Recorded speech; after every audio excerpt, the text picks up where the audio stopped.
Welcome. This is the AMA for Godric. Going to be going over pretty much all sorts of whatever you guys want. I got a few questions here that some people asked. We'll go through a lot of the questions here that you have as well. So this is kind of an AMA on anything you want to talk about here. We'll get into it here in a little bit. Let me know if you guys can hear me. I can see you commenting over here. Thanks for being here, Kyle and Dave, Chris. Let me know if you can. Awesome. Thank you, Chris. Appreciate it, man. We'll give it just a couple of minutes here. Hope you guys are doing all right. Weather going well. Hope you're surviving your COVID isolation. I'm banging my head against the wall and bored out of my mind, but overall pretty good. Happy, so can't complain too much. Hope the same is for you guys. Kyle asks, Xander asks if this is just destroyed my desire to craft, and a little bit. It's surprising. I have almost no desire to make belts right now. Like, I'm forcing myself to make inventory belts like an hour a day, but I hate it. Like, it's been pretty rough. But for other creative things, right, like things I haven't done before, I've been having fun with that. I've been doing a lot of research on like Persona stuff recently, so that's been pretty fun. My main stuff with my belts, I've had zero desire to do, and I'm kind of forcing myself to do that. So, yeah, it's been kind of rough. What about you? Are you still in the middle of it, Kyle, or are you past it? Or if you are past it, what'd you do to get over it? Because I could probably use some help there. Yeah, Sir Declan says his crafting mojo was gone as well. It was, I'm in the middle of it. I'm stuck. Like, I don't want to do belts, but other stuff I'm finding energy to do. But actual weaving is kind of boring right now, and I have no desire to do it, which is strange because that doesn't happen that often, you know. So, we'll go ahead and get started here. Declan, you said you're getting past the creative slump. Was there anything in particular that you did that got you out of it, or was it just, putting your head down and getting through it? Was there anything in particular that helped you get out of that? Because, excuse me, it'd be helpful. For me, what kind of got me out of it at the initial part was I got a book. I've been doing a lot of research on like Mongolian stuff, and so I got a book on how to build your own yurt or gur. And that helped a whole lot, drawing out blueprints for that. I wanna try and make a gur at some point, and that'll be eventually my goal. And so for me, getting out of the slump for this has been switching mediums and doing something completely different. So that's only advice I got for you there, Kyle. All right, guys, so to introduce myself, my name is Godric Gray, Nate Frederick on Facebook. This is an AMA of anything you want to ask. Got a few questions here that we'll go through. A little bit about my background. I am a Master Dragon in the Kingdom of the Rising Winds. Got that mainly for tournament wins on the back of woven belts and some other mediums as well. Started playing in 2011 in Central Indiana at Black Marsh. Now currently residing in Richmond, Kentucky, and play out of the Grim Garrison. So for this AMA, I've got a few questions here. If you have any questions on me, my journey, how I got here, tournament questions, anything like that, feel free, post those in the chat. If you have questions about the upcoming Dragon Master, it's virtual, something we've never done before. If you have any questions about that, I'd love to answer questions on that.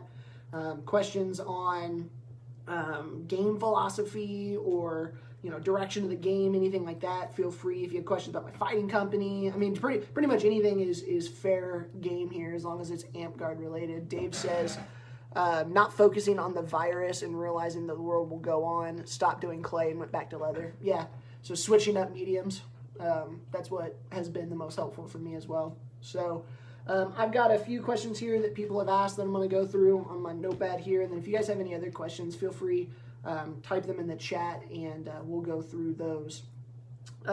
Number one, Sam Lao Tzu asked me what is my what are my future plans for the online virtual classroom.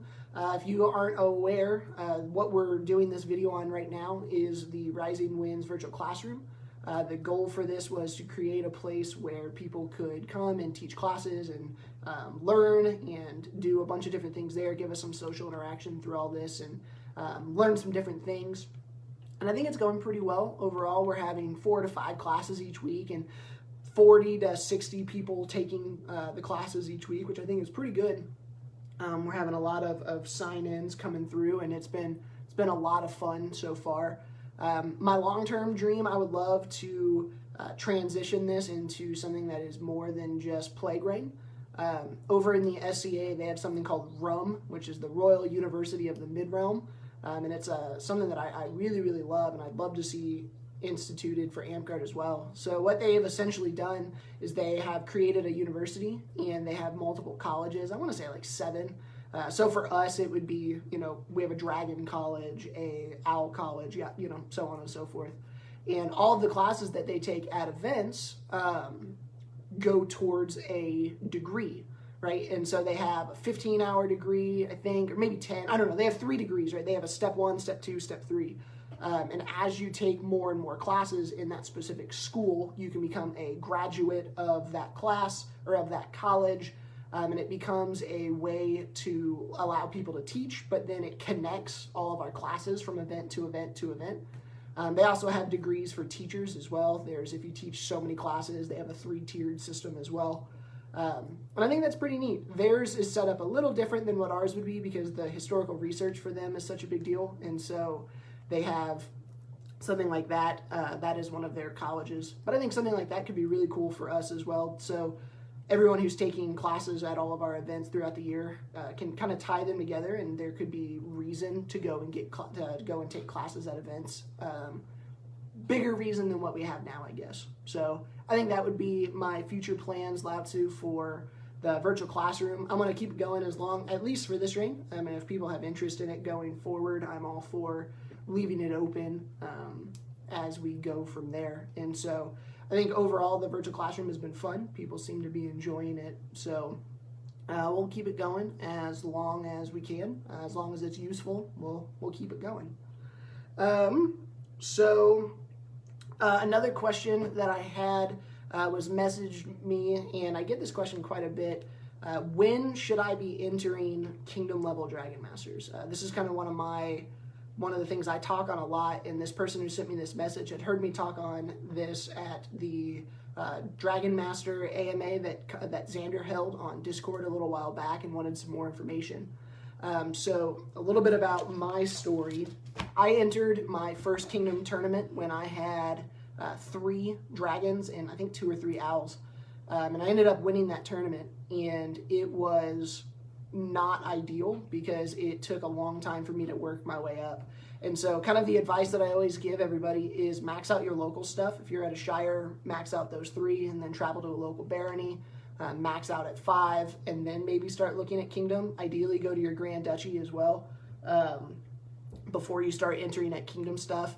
Because at kingdom there's this perception, right, wrong, and different, where your things have to get progressively better. And so if you come in at like a 5th and you win and you're scoring, a best in show, it's really difficult to continue to improve on that stuff.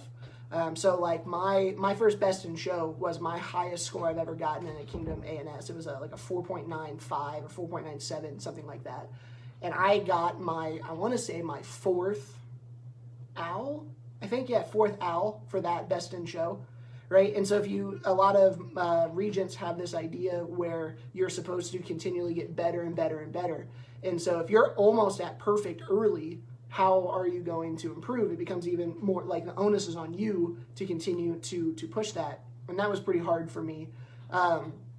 So what I would recommend for people is max out your local awards before you move up to kingdom. If you're sitting at 2 or 3 garbers and you have a lot of stuff and you're thinking about pushing forward, I'd recommend go to your Grand Duchy and get some more awards at your Grand Duchy first before you go to kingdom.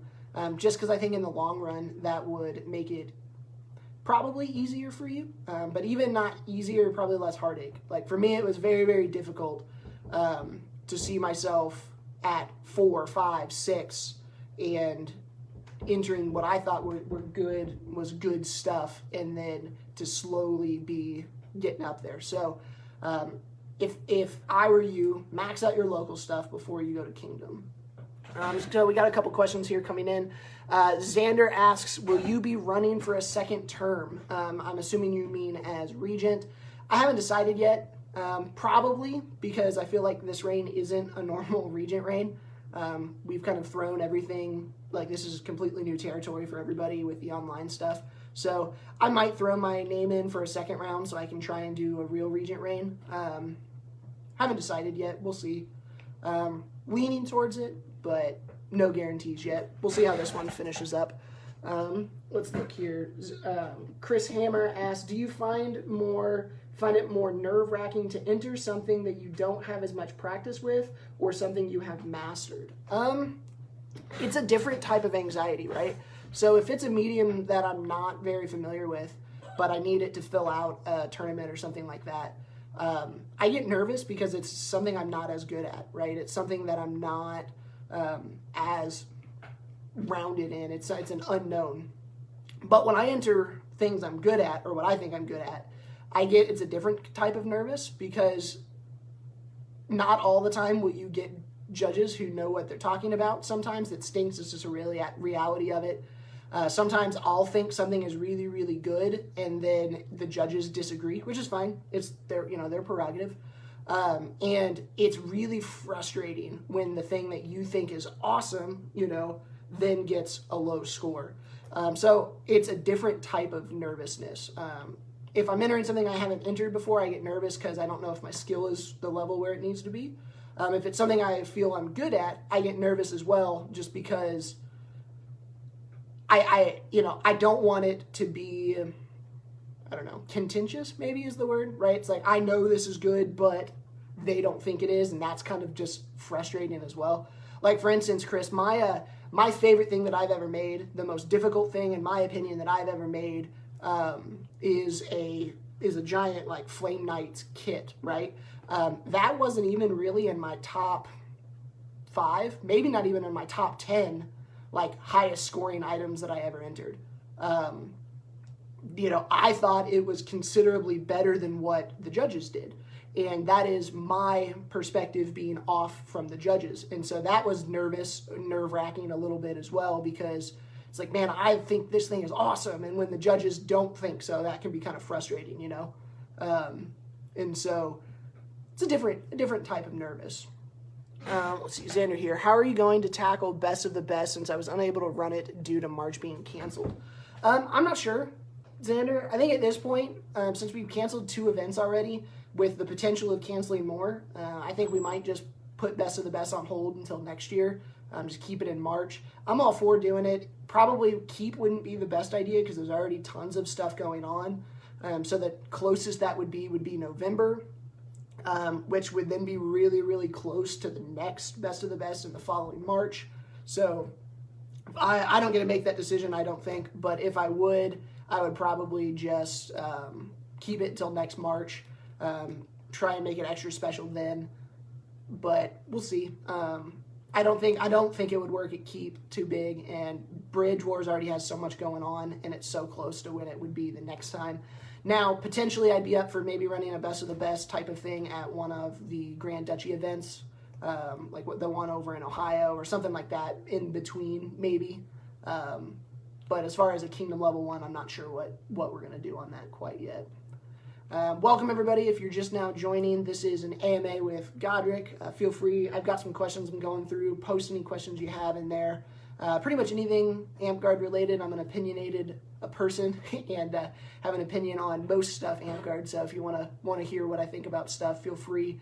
Any questions about the upcoming Dragon Master tournament, the digital Dragon Master, how that works, or maybe if you're from out of Kingdom and you want to know how we're doing things digitally and how that works, feel free to send those my way. Question here, what video programs do you use for your YouTube stuff? Good question, Jake. So I use Adobe Premiere Pro. Through my career, we have a subscription through my job for all of the Adobe suites, and that's what I've used for years and years, and so that is what I use. It's kind of pricey, so I know there are some cheaper alternatives out there. iMovie does pretty much anything I do in Adobe. I don't go super fancy. You could do an iMovie, or you could do in some other cheaper free programs, but I have access to Adobe, and so that's what I use, and I've been using, and it's just a great product. I love it. A little bit of a learning curve, and I always have to go to YouTube and figure out how to do stuff, but it's pretty helpful overall. How do you hold your tongue when you get a bad score? Ooh, good question. So I think it depends on your mindset going into it, right? So I guess one of two things. One, there is probably a reason if I get a bad score why I got that bad score. 90% of the time, if I get a bad score in Dragon Master, it's because my item sucked. Very rarely is there judge bias, or very rarely is it the judges just didn't know what they were talking about with this specific medium or whatever. 90% of the time, if you get a bad score, it's because your item wasn't up to par. And so you have to go into it with that mindset, right? When you enter an item in Dragon Master, you are entering it to be judged, to get criticism back so you can make your next item better. So try to go into it with that mindset. Assume that the judges have your best interest at heart, and that they know what they're talking about, because most of the time they do. And if you get a bad score, that reflects on your particular art and what you're doing. So learn from it and fix your stuff. So for instance, my main stuff is my belts, like what you see back there. And if I get a comment specifically on something I did wrong on that belt and it scored bad, the next one I enter, I'm going to make sure I fix it. And then in my write-up, I'm going to say, last tournament I entered this, a judge said this, and I will quote what they said, and then I will say, here's how I fixed it, right? And so you make it something that you learn from and that you grow from, and not something that you're upset about. Every bit of advice that you can get from entering tournaments, you should take to heart and improve your next one. If you're entering the same things and you're consistently getting low scores and you're not adapting to what the judges are telling you, that's your fault and not necessarily the judge's fault. Every now and then you will get judge bias, and you will get judges who don't know certain things of what they're talking about. It doesn't happen as often as what people think it does.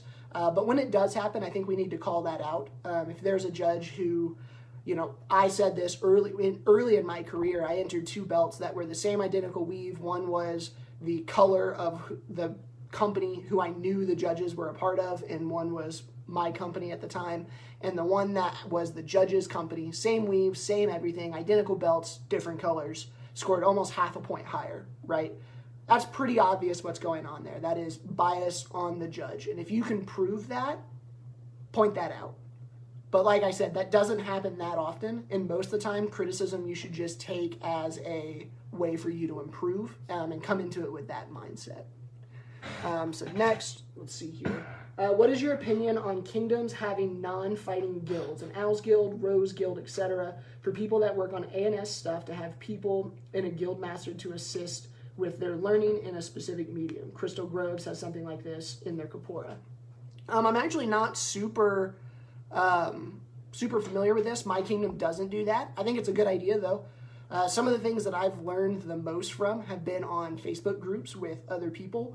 I run a Weavers Guild for Larp, one that has, 200 people or something, 150 people from all across the country on it. And it's been incredibly helpful just to get ideas from that. And so I think anytime you pool the knowledge of people who are all striving to get better at their particular craft, if you put them all in the same place, it's going to be beneficial for everybody. So I think that stuff is pretty cool, especially if you can formalize it in that way as a kingdom and say, I think it helps new people as well. If you have someone who shows up who they're specifically here in Amtgard, or what drew them to Amtgard is maybe the costuming. You can point them to people that know more about that if you don't know about that. So I think it's a pretty good idea. I haven't seen anything like that in our kingdom, so I can't particularly give too much on that. Off the top of my head, I don't think of any reason why that's bad, unless you somehow tie it to awards, right? If you say you have to be a part of the Owls Guild to get owls, I think that's silly, but I doubt that that's going on anywhere. But yeah, Matt, if you have any more info on that, feel free, post it in here. I've never heard on that, so if you have any more info, I think that's a cool idea. That could be pretty fun. Will the virtual ANS be open to everyone or just the Rising Winds Kingdom? Troy, it's open to everybody. I think we have one person who's entered already from another kingdom. It's open for pretty much everybody, and how it's working, there are rules that are posted, but the TLDR, you can enter 3 things. The things have to be entered via a video, or you can do a write-up with a lot of pictures if you want to, but I highly recommend doing a video. This is the only thing that the judges will see when they're judging your stuff, so make it a good video. Zoom in, show all of it, stuff like that. If you just take 1 or 2 pictures of it, the judges don't really have much to go on. They will judge it. They're going to have a week to do everything, and then I'll post the results.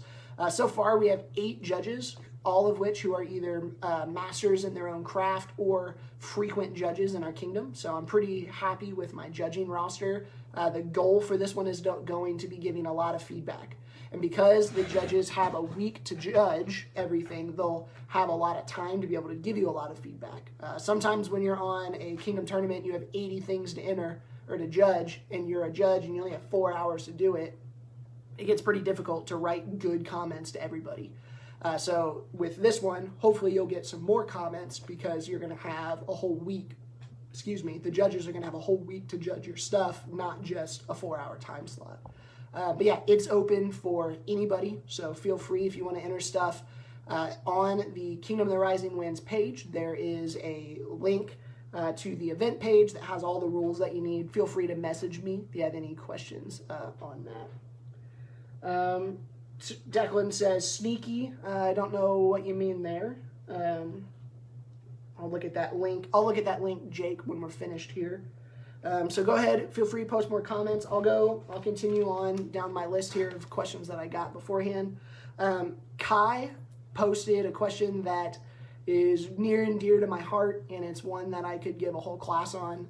Essentially, why do I cross game, and what are the benefits of cross gaming, and what do I wish that I could pull from other games into Amtgard because of cross gaming. I'll try and keep it brief because there's a lot. I think cross gaming is a lot of fun, and I think everyone should at least try it. So my main game is Amtgard, hands down. That's the one I play the most. Dagger here I play as well, and I'm poking my nose into the SCA, and it's pretty fun as well. So I'll list the things that I love about each game, and you can kind of infer what I wish Amtgard would do. So number 1, the reason I love Amtgard so much, there are 3, I guess. 1, it's where my friends are. It's a lot of fun because I know the most people. Like, that is the people that play Amtgard are what draw me to Amtgard more so than the other games. Number 2, I'm a competitive person, so I love our tournament scene. Dagger here does not have as big of a tournament scene as we do. The SCA does, but in a different format. I think Amtgard does tournaments well. And then the third thing is our ladder awards. Like I said, a very competitive person, and so ladder awards for me when I was a new player kind of what hooked me, and I think our ladder system is unique to us as a game and is pretty fun.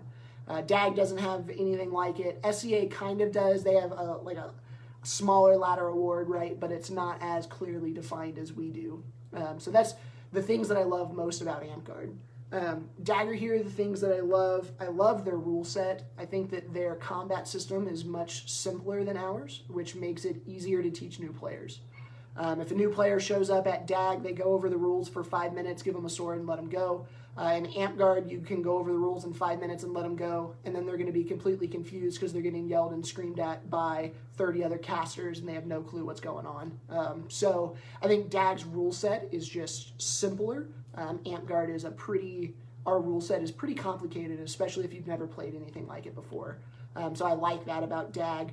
I also like DAG's guard standards, and their they don't allow non-period drinking vessels, right? You can't just walk around with a can of soda or whatever. To get on the field, you have to be in good garb. You can't have modern stuff showing. I think that looks really good, and I enjoy that a lot. Amtgard as a whole, if you compare it to all the other LARPs, our LARP looks terrible, quite frankly, and I really enjoy DAG for that. And then the other thing I like about DAG is their, kind of, you can call it physicality, but it's really not physicality. People have this idea that Dagger here is hitting 15 times harder than Amtgard, when in reality they're not. I fight Amtgard, except when I'm fighting in tournaments, but most of the time when I'm at Park, I'm fighting with a DAG-weighted stick anyway. When I go to Dagger here, the shots that I throw in Amtgard, the calibration I throw in Amtgard are exactly the same. It's the same shots, the same everything. People think that DAG hit like trucks and everything else, and they maybe like 10 or 20% harder, but not really. The people get upset about the shield kicking and grappling. And to be honest with you, I've been playing DAG for 5 years, 6 years now. The only people I've ever seen try a grapple, if it's not in a tournament, if we're talking a field battle, are Amtgarders who are playing DAG for the first time who want to try and grapple somebody. In reality, if you go to shield kick someone in a line, you step out in front of the line, you're going to get stabbed, and it's not hopeful. The only thing that maybe is more brutal is their shield check rules, which I think are just a lot of fun. So what I like about DAG is they don't, I would say they don't complain about getting hit as hard as much as Amtgard does, right? Like, we have a rule set that says if it's not bleeding, if it's not broken, and it's not bruised, the shot is good. But even within those three things, we get a lot of people complaining about getting hit too hard. And DAG, I just don't get that when I play, and I really enjoy that. Third game that I play is the SEA. What I love the most about the SEA is the persona research. It's a lot of fun to play an orc. Sometimes in Amtgard, it's a lot of fun to play an elf. Sometimes what I love the most about the SEA, though, is my character there is someone who realistically could have lived in a specific time frame, in a specific culture, and it puts some boundaries and some framework on what I need to research and who my character needs to be. In Amtgard, we don't have a connected set of lore, which I think hurts us. You can be from anything, anytime, fantasy, historical, whatever, and it's hard in my mind to make sense of the half gold dragon, half minotaur fighting alongside the samurai, right? Like, that just, I personally don't enjoy that. But with the SEA and the persona research, it's pretty fun. So, for instance, I play a 13th, 14th century Mongol, and all of my stuff I can research within that specific area, and that's a lot of fun for me. Second thing I love about SEA, I love the way they look. Their garb standards are great. Their camps are great. Their feasts are great. It looks significantly better than Amtgard, and I like that quite a bit. And the third thing I like about SEA is the maturity of the people. Amtgard is a young game. It's part of who we are. It's not something that I think we can necessarily change. I think it's one of our strengths, actually. Bringing in new players in the next generation is pretty awesome in a way. When you go to SEA, you don't see as many young people, and that kind of hurts them sometimes. But there is a benefit to having a more mature player base as well, and so it's fun for me to go back and forth. All of that to say, I think Amtgard is its own unique thing that I love. I do think we can improve by learning from other games, and if you haven't cross-gamed, I think you should. They're all over the place. You can learn a lot, especially if you want to get better at fighting. Go and fight other people who have different styles. You'll learn quite a bit. I really enjoy cross-gaming and would highly encourage you to give it a shot as well. So let's see here.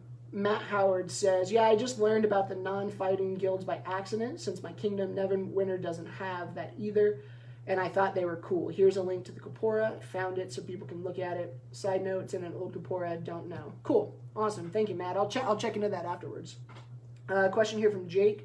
I would love to get into the non-fighting guild or company together. That seems right down my alley. So I will say it's probably a household type thing, not a company thing. At least in my neck of the woods, fighting companies are for fighting, and that's about all. Like, if you have a group of people who get together who aren't fighting, they're more of a household.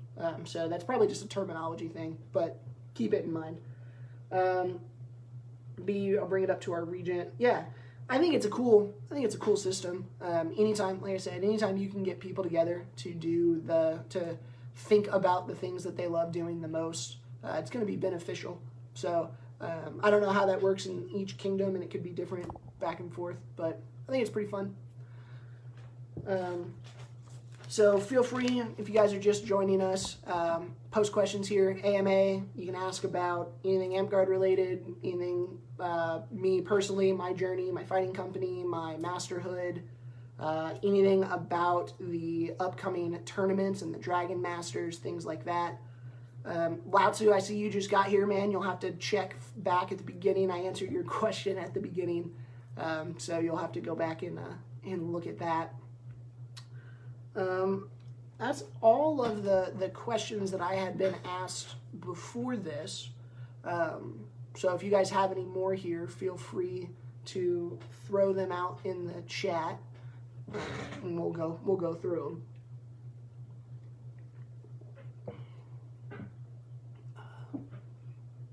Okay, I'm coming back into the game after a long time, so I've tripped up on terminal. Yeah, Jake. So essentially, the rule book says that, not even the rule book, culturally probably, fighting companies are just groups of people who do stuff on the field together and off the field.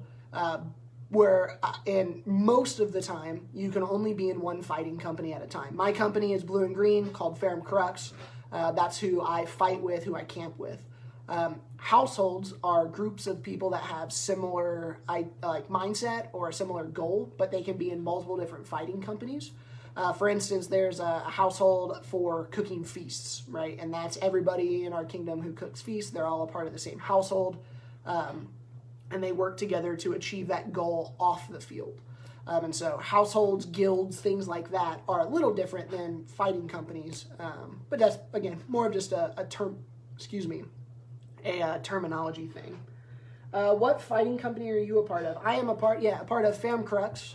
Blue and green are our colors with I think you can see it over here, with the gray cross there.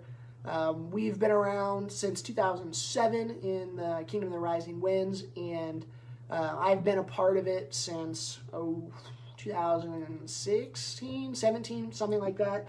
I'm actually captain of it for this year, which is pretty cool. So rip Corona though, so I don't get to captain a whole lot, but it's pretty fun. What are some of the goals that you have for the rest of your reign? I want this virtual Dragon Master to go off well, Sam, or Lao Tzu. I want a lot of people to enter, and I want a lot of people to get good feedback on it.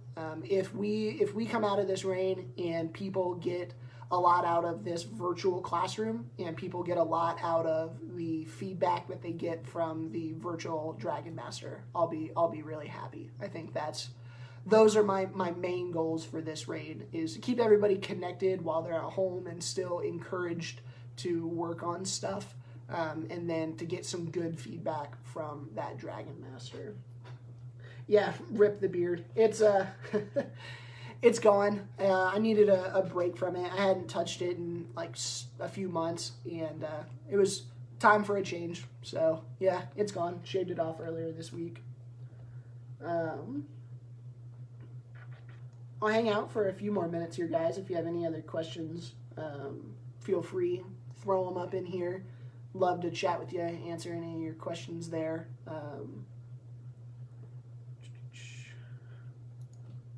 Let's see if I'm missing anything, if I missed any questions.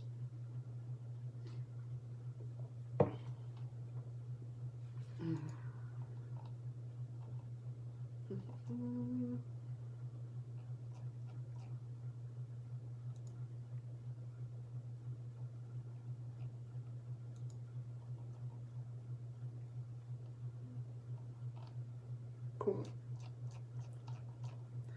All right, guys. Well, I'm not seeing any more questions, so I'll hang out here for a couple of more minutes, see if you guys have anything. Appreciate you for joining and hanging out today. My name's Godric Gray, if you didn't catch that at the beginning.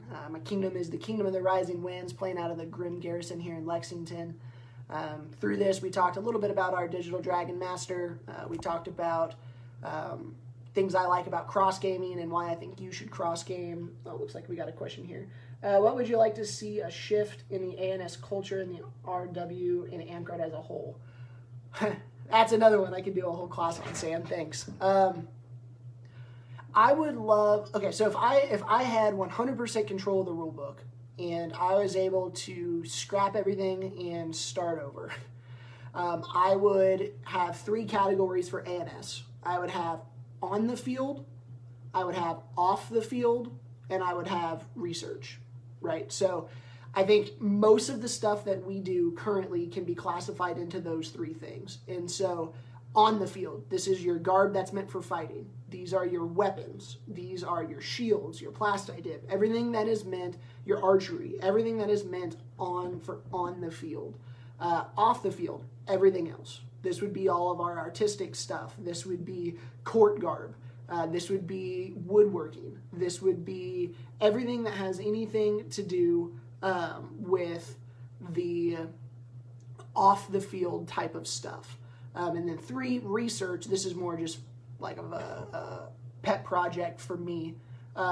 Is I would love for us to be able to research, whether that's historical or you could even do it non-historical, right? If you did a history of elves in popular culture, that could be one for research.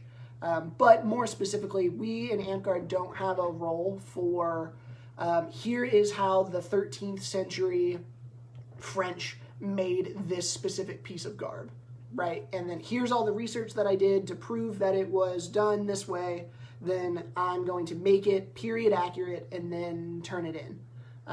That doesn't really have a place in Amtgard right now, and it's one of the strengths of the SCA that I would love to be able to bring over.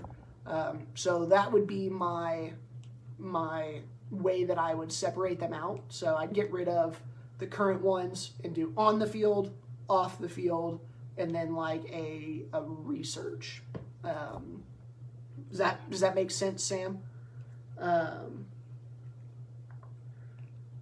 So yeah, that's my ideal for ANS when it comes to what I would change. As far as specifically in our kingdom, I wish there was a way to encourage our high-end crafters to compete on a more consistent level. And I don't know what the answer to that is, but we have a culture currently in our arts and science where people will enter up until they get their masterhood, and then very quickly after that they don't enter anymore, right? Like our masters from years gone by don't enter anymore. And sometimes that is because they're judging. Sometimes that is because they are rightfully burnt out and don't want to make anything right now. Excuse me. But a lot of times like for instance, out of all the tournaments that I have entered, let's see, I think I have 3 Kingdom Dragon Master wins and 1 or 2 Qualls win. And I don't think in any of those I had a master competing against. Maybe 1. I think 1 Dragon Master I had a master competing against me, right? And so out of the 10 tournaments that I've competed in, I haven't had a single. I think there was 1, right? Like, anyway, I wish there was a way for us to be able to encourage our high-level artisans to come back and win. Because right now there isn't that, right? It's not like fighting where to get your master dragon or whatever, you don't have to beat the current master dragons. And I think that that's good and that's healthy. But I do wish that there was somewhere in between where we can encourage our high-level guys to enter. I know the last tournament that we did, Sir Thorvald entered and did some leatherworking stuff, and that was awesome. I love that. He didn't get anything out of it when it comes to award-wise, right? He's already a master. But I was really encouraged to see a high-tier artisan competing in our Dragon Masters. I wish we had more of that, and I'm not quite sure how to like enforce that, right? Like, our knighthoods don't expire, right? If you had something, and I don't want this by any means, I'll clarify that, but if you had your belts were on like a 5-year time thing and you had to compete again to earn your masterhood again, something like that would encourage it, but I think that's a terrible idea. I don't know. I don't know what the answer is, but I would love to get some of our high-end crafters to be competing more often. Almost cultural contribute. Yeah, I agree, Sam. So Sam says the third category that I was talking about could be a cultural category. I agree. I think I've seen a couple of people as well. Crow entered one, for instance, that was essentially a college level research project and display. And we don't really have a way to judge that right now, right? Does research falls under Dragon, right? But how are you going to judge research compared to painting? You know what I mean? Like I hate Dragon anyway because Dragon is our catch-all, and I think that's a terrible, is it constructing? No. Is it garb? No. All right, then everything else, the other 90% of our game, when it comes to crafting, is going to be a Dragon, and I don't like that anyway. But then you get things that don't, like the research stuff. Where does that even fall under? So I wish that we had something that we could do for that. Maybe an incentive instead of a penalty. Yeah, I agree. And I don't know what that is, Sam. I think maybe if we threw prizes, like good, worthwhile prizes, it could be cool, right? If you win this Dragon Master, you get a custom $300 tunic. But that's a lot of money that we can't do all the time, right? We can't. The kingdom shouldn't be paying, and our artisans should not be freely crafting that stuff all the time. But I think that would pull some people out of retirement, right? If you have an award or a reward that gets people out, I think that could be pretty cool. I don't know what that looks like long term, though. I'm open to ideas, though. If you have any, feel free, send them my way. I know about some of our masters consider competing against non-masters to be a tournament to holding them back, since wins help make up those lower level people to gain their own masterhoods. Perhaps an ANS just from masters would give some custom non-ladder awards. That could work. I think that would be fine. I'm torn because competing at kingdom level Dragon Master isn't the purpose of competing at kingdom level Dragon Master is not for lower level awards, in my opinion.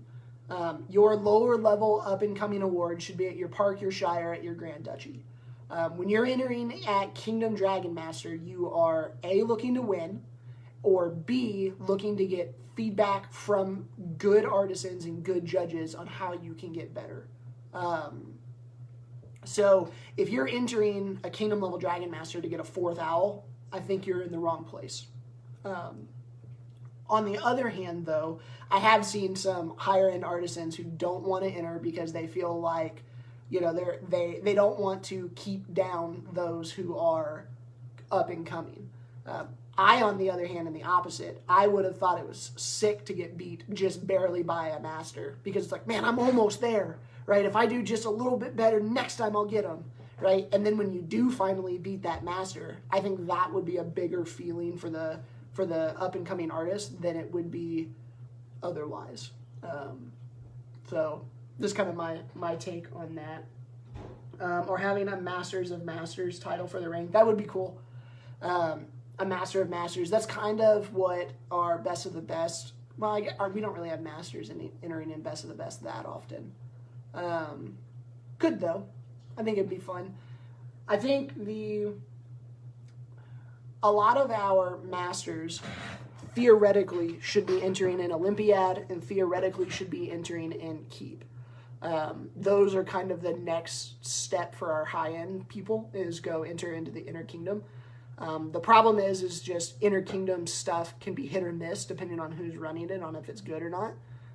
I've entered Keep 2 times, and both times I've had pretty bad experiences with it. I've never entered Olympiad. I want to, probably going to next year. So I think the next tier is high, like Inner Kingdom tournaments. If you're a master and you want to go prove if you're better than your local masters, go and prove you're the best out of all of the international masters, right? It's hard because those tournaments are so big, you know what I mean? So it's kind of hit or miss depending on who's running it. A Paragon Master, that could be kind of neat. Bring back the Artisan Classic, yeah. Back when we had armor credits. Cool. All right, guys, I'll stay on for a couple more minutes. Feel free to send your stuff this way. Appreciate you guys for hanging out with me and listening to me rant for 45 minutes. You're a special soul to sit and listen to me for 45 minutes. Give it just a few minutes here.